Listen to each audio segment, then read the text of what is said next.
Kadang orang karena dia tengok tiap hari, dia sangka itu tak nikmat. Maka nikmat ini kita syukuri. Aku sibuklah, nantilah dah agak-agak tua sikit ke masjid. Dia tak tahu malaikat maut datang tidak melihat IC bila kau lahir. Allah Ta'ala kadang bagi orang sakit tak mati-mati, tapi ada orang sihat terus saja mati. Jangan bangga pada yang belia, jangan putus asa pada yang tua. Berapa jiwa manusia itu? Satu, tapi sifat dia tiga. Yang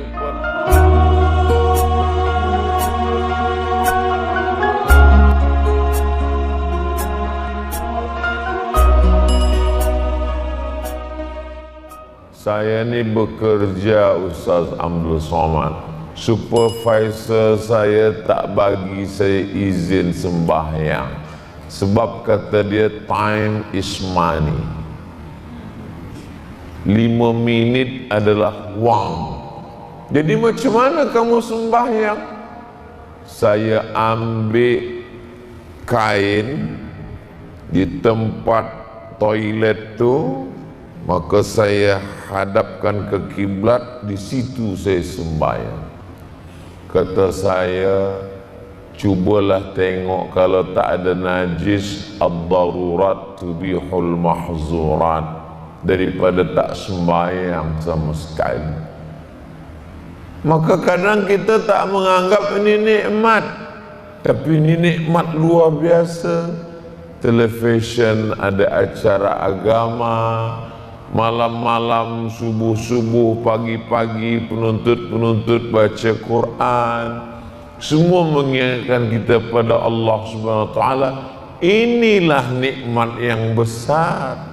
Kadang orang kerana dia tengok tiap hari, dia sangka itu tak nikmat. Sama macam orang yang ada di Makkah, kerana tiap hari lahir di situ, besar di situ, dia anggap Kaabah itu tak nikmat. Tapi bagi kita yang jauh, menengok itu luar biasa. Sama macam orang yang ada di Kaherah, menengok piramid Sphinx, itu kata dia biasa saja. Setahun, 2 tahun belajar, manakala cuti balik ke kampung. Sampai ke kampung ditanya orang, engkau pernah ke Sphinx dengan piramid? Banyaklah cerita, rupanya belum pernah. Sebab apa? Sebab tiap-tiap hari dia tengok. Jadi yang tahu bagaimana kita di sini boleh mengingat Allah, di tempat kerja, office, di kerajaan tempat kita duduk tinggal, Melayu adalah Islam. Melayu tanpa Islam hilang, tinggal layunya saja lagi. Maka bersyukurlah, satu hembusan nafas kita boleh katakan aku orang Melayu. Dan saat itu kita mengatakan asyhadu an la ilaha illallah wa asyhadu anna Muhammadan Rasulullah. Jauh berjalan banyak ditengok, lama hidup banyak dirasa.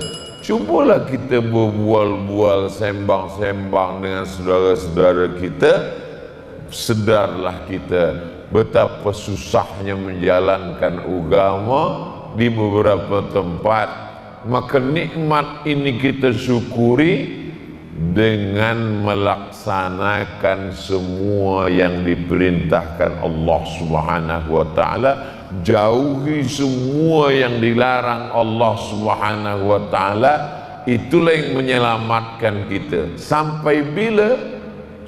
Bukan sampai pencen, bukan sampai berhenti kerja, sampai akhirnya malaikat maut datang mencabut nyawa, dan saat itu kita dalam keadaan husnul khatimah, dan kita saat itu mendapatkan kebaikan-kebaikan.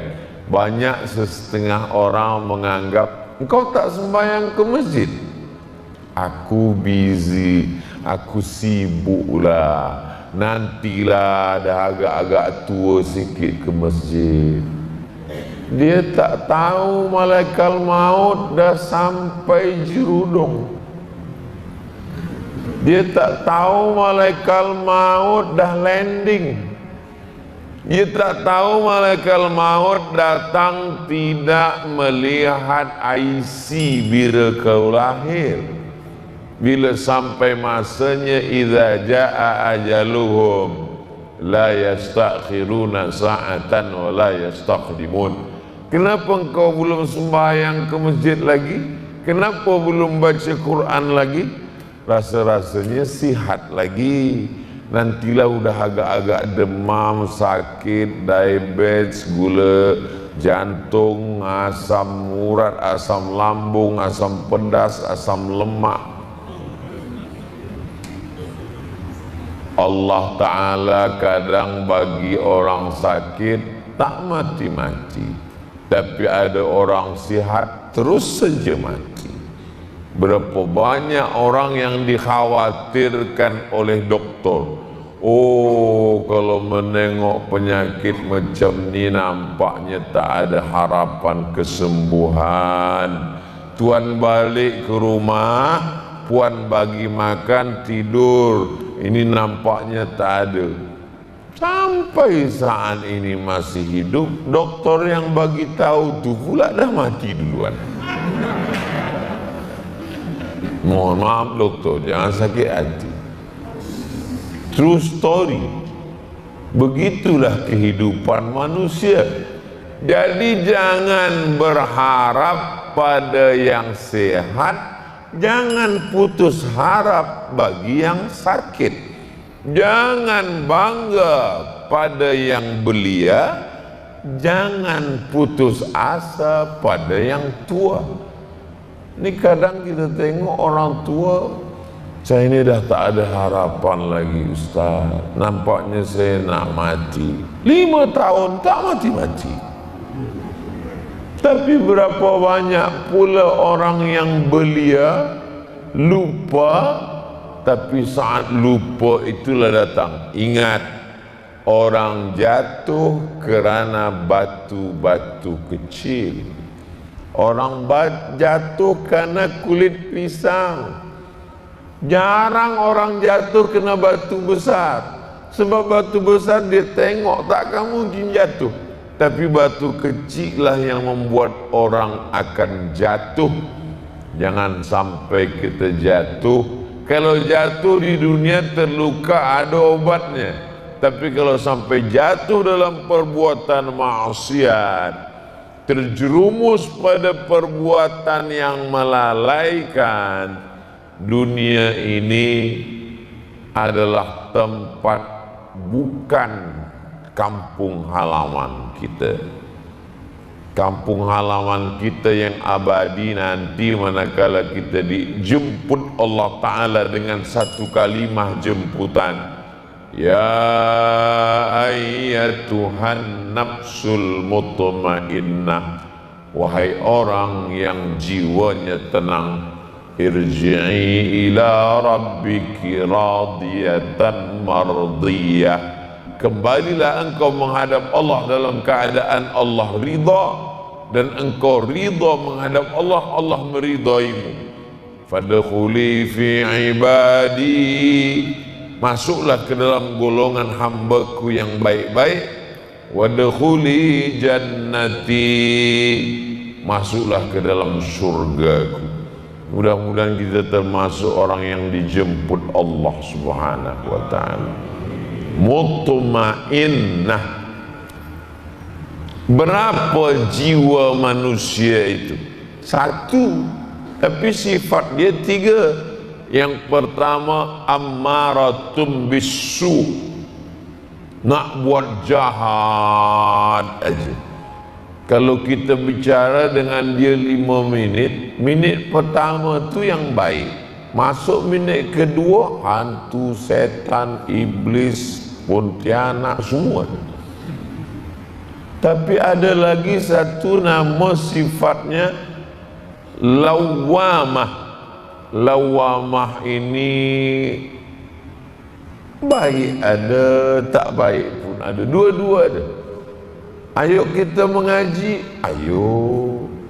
Ayo kita mabuk, okey. Ayo buat maksiat, okey. Ayo kita pakai narkotik, haram. Kita sesama haram, sesama bagi tahu narkotik ni haram. Aku yang bayar, boleh juga. Ini namanya lawamah. Kita tinggalkan ammaratun bisu, kita tinggalkan lawamah, kita berpindah kepada high quality. Ya ayyatuhan nafsul mutmainnah, jiwa yang tenang. Ketenangan itu adalah dengan memperbaiki hubungan dengan Allah, hablum minallah, sembahyang, puasa sunat, baca Quran, hablum minan nas, silaturahim, jangan dendam, jangan bermusuhan, jangan ghibah, jangan namimah, jangan cakap kasar, jangan singgung perasaan orang. Bila dipukul pipimu sakit, begitu juga pipi orang. La yu'minu ahadukum, kamu belum beriman, hatta yuhibba li akhih, sampai kau sayang kepada saudaramu, ma yuhibbu li nafsih, sama macam sayang pada diri sendiri. Saya dimaklumkan Ustaz Samad nanti bagi tazkirah 30 minit dari pukul 3 ke 3.30. Sekarang dah 3 hampir 3.5. Ini nampaknya tazkirah delay namanya. Itulah yang dapat saya sampaikan pada kesempatan ini. Kesimpulannya adalah menjadi hamba Allah yang bertanggung jawab dari mula telinga, mata, cakap, pikiran, langkah kaki, keputusan, bertanggung jawab pada Allah, bertanggung jawab pada ayah, bertanggung jawab pada ibu, bertanggung jawab pada istri, bertanggung jawab pada suami, bertanggung jawab pada anak, bertanggung jawab di hadapan Allah, di hadapan Rasulullah sallallahu alaihi wasallam. Ini last tazkirah. Maksud last ni bukan lepas ni mati. Mati pun kita tak tahu juga. Tapi dari mulai sampai hari Rabu malam Khamis, sampailah hari ini Isnin, inilah tazkirah yang last sekali. Sebab lepas ni akan siap-siap balik nanti malam bersama Royal Brunei. Ustaz tahu dari mana? Saya baca dari tadi. Jamaah yang dimuliakan Allah Subhanahu wa taala, apakah kita akan berpisah Ustaz Abdul Somad? Tidak berpisah. Sebab apa? Kita selalu bersama dalam doa. Orang beriman tak pernah berpisah. Apakah kita berpisah dengan Nabi Muhammad? Tidak. Sebab kita katakan kepada dia, Assalamu alayka ayyuhan nabiyyu wa rahmatullahi wa barakatuh. Tapi kami tak ada kata itu dalam sembahyang. Assalamu alayka ya Ustaz Abdul Somad. Ada sebut saya. Mana ada dalam sembahyang? Wassalamu alaina wa ala ibadillahis salihin. Sesiapa saja yang soleh maka masuk dia ke dalam. Doakan supaya kita semua menjadi hamba Allah yang soleh.